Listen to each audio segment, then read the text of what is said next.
I've got a question for you people who are watching my videos. What would you like to see me put together for you? Do you want to see more rolling pins? You want to see cutting boards, chess pieces, bowls? What is it that you would like?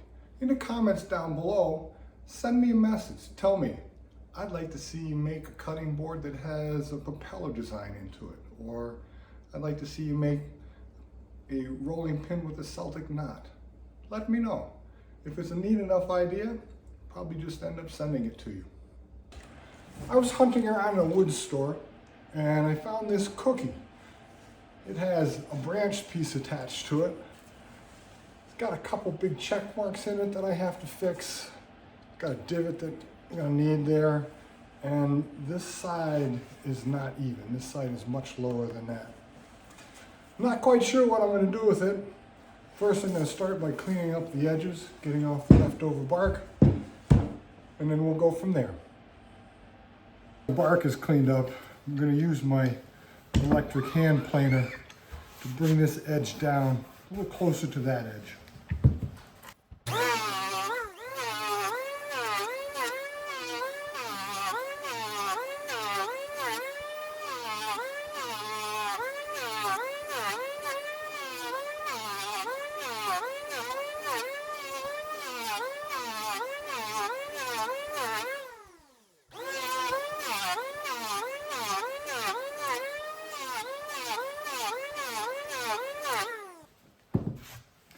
That's much better. It'll run through my big planer a lot easier. And this side seems to be pretty flat, so we'll just keep it as is. Because this end is pretty gnarly and messed up, I'm going to use my bandsaw and I'm going to cut an arc across here to clean it up. I've drawn my line here just to give me some point of reference to go by.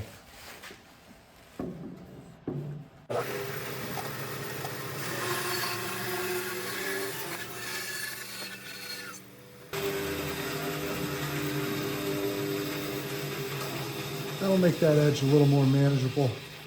I still have some work to do on it here. Run this through my big planer. I'm going to sand this down smooth so that it passes through a little bit easier.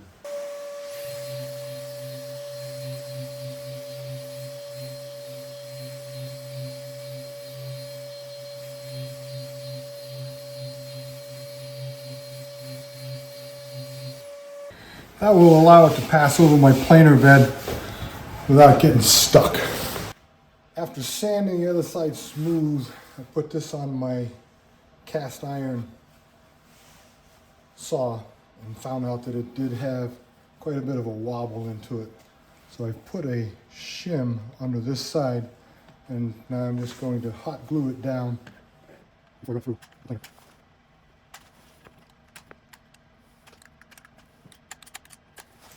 We'll give that a couple minutes to dry, and then we'll go give this a try on the planer.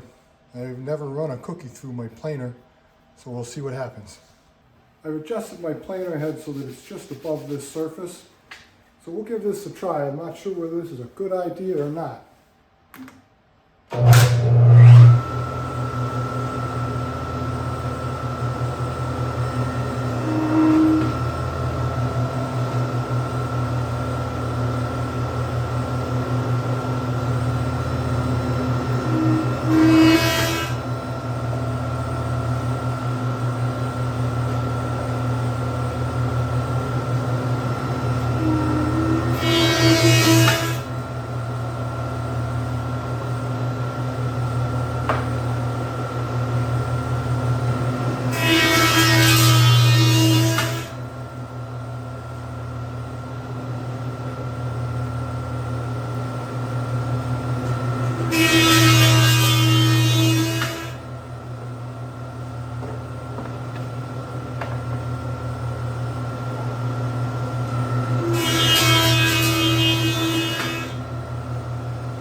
Okay, so there it is. It did work. Acted kind of like I thought it was going to. This is end grain, and so we've got some tear outs there, but nothing that you can't work down later. I'm going to pry this off, flip it over, and we'll do the other side. Generally, after flattening one side, you don't need to attach it to a board, but in order to handle this safely and not get my fingers underneath of there, I re-glued it back down.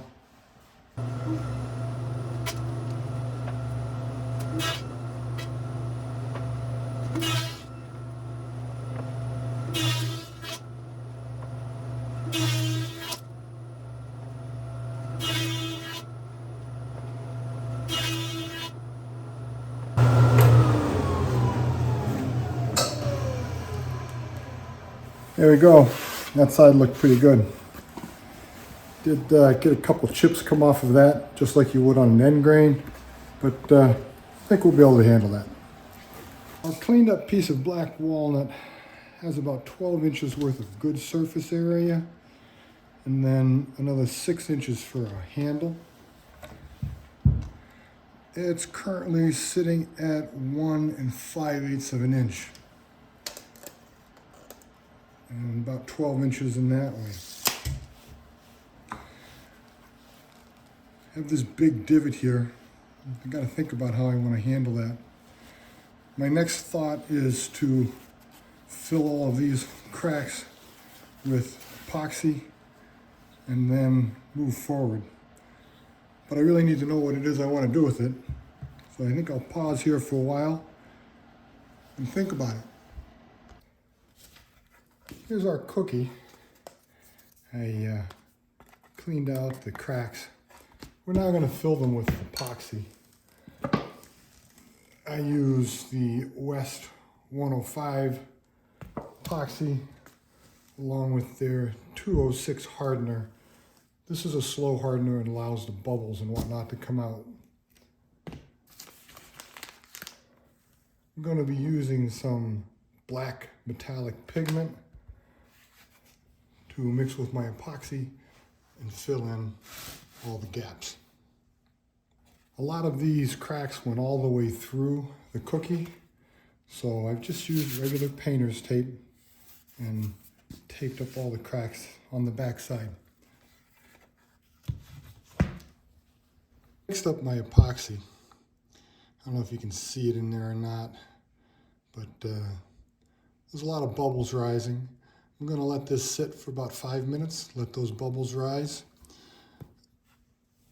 As the bubbles come up, I'm going to flame them out, and that way we'll get rid of most of the bubbles in there. Usually, if this was a split piece, I would coat the insides of all these cracks with epoxy first to seal the wood, but because of the way it is, I just couldn't see a good way of doing it. So we are going to get some bubbles from these cracks as the air from the wood leaks out, but I'll just monitor them and then flame them over as they rise. Let's start filling these gaps.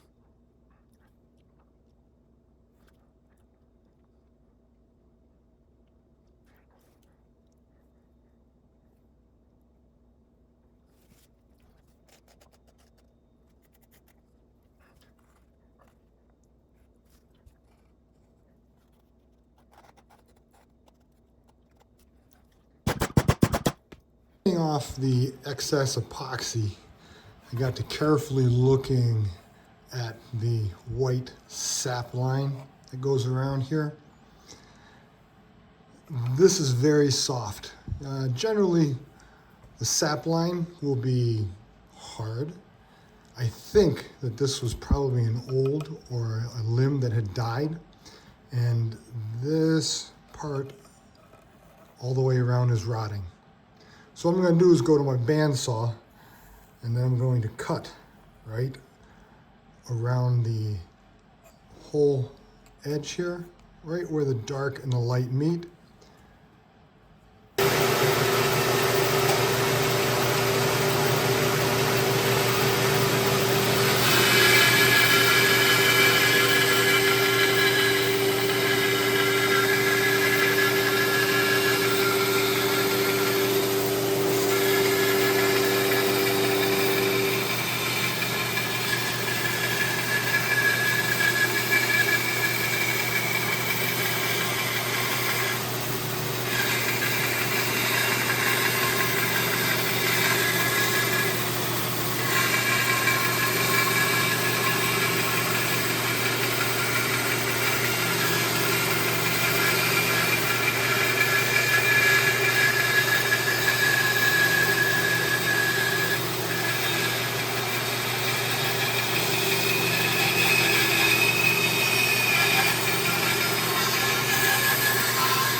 There.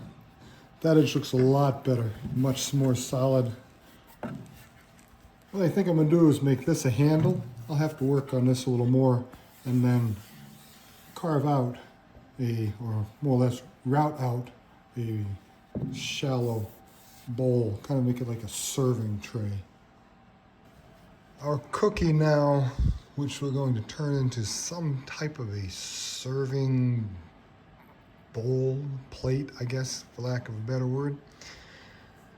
This line here that I've drawn in pencil, that will be where I'm going to hollow it out with my router to give us some depth down in here so that we can hold it.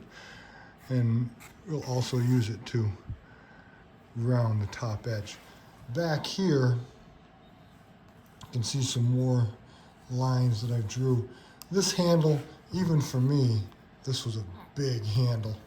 So I'm going to take the bandsaw and cut this line out to narrow that handle down to make it a better hand size. Okay, finished cutting. I removed that section and then this piece here. Now it feels much more usable, especially for someone who doesn't have hands as big as I am. We'll obviously take this over to the sander and smooth this out. My next thought is to hollow this out with my router.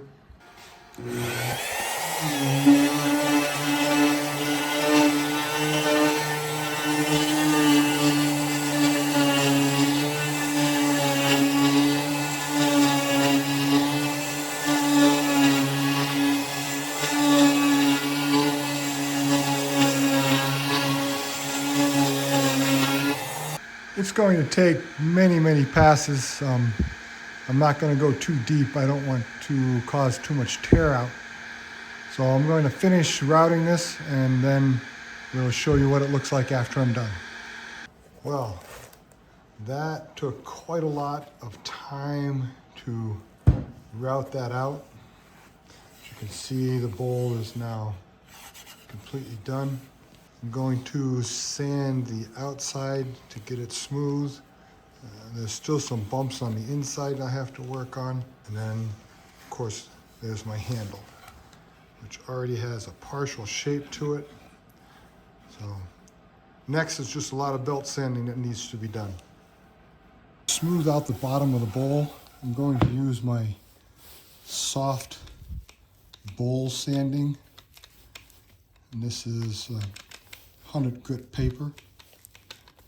We'll use that to smooth that bottom out so it looks really nice.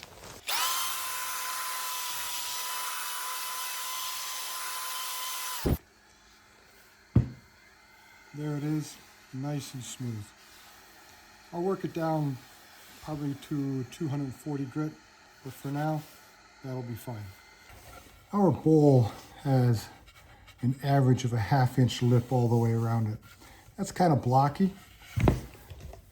So I'm going to take my 1/4 inch round over and round the inside and the outside just to give it a little more smoother character.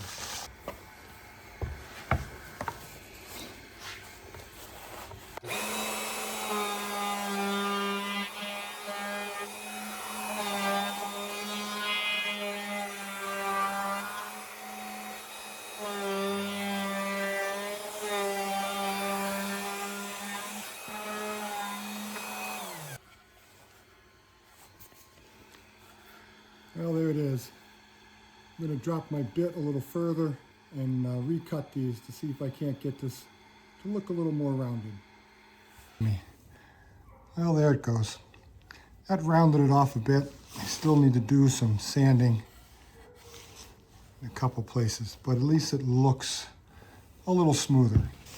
My next step is going to be go to the belt sander and give this top handle and this bottom side, give it a nice smooth radius so it feels good in the hand grip.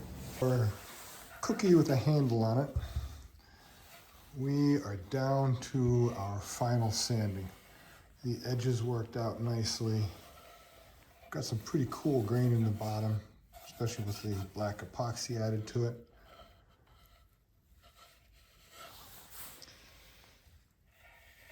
After it's sanded, we will give it its final coat of oil and see what our final product looks like. Our final sanding of 320 grit is finished.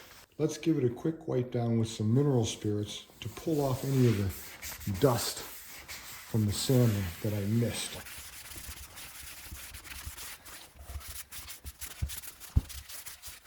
We are picking up quite a bit of residual dust. You need to make sure you get that off before you put your final coat on. Okay, we'll let those mineral spirits dry up, and then we will go in and put the oil on and see what we end up with. Here we are at the end of our project. It's time to put some cutting board oil on here, just to bring out the grain and preserve the wood. So we end up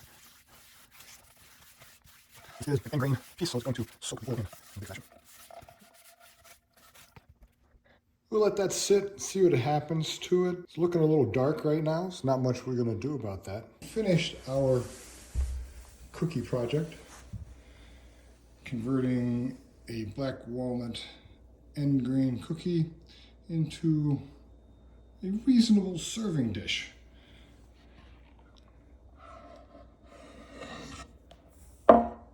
It's come out looking pretty good, no doubt about it. With end grains, you need to be careful. They do tend to get dark when adding oils to them. And this one, being black walnut, just got darker than most.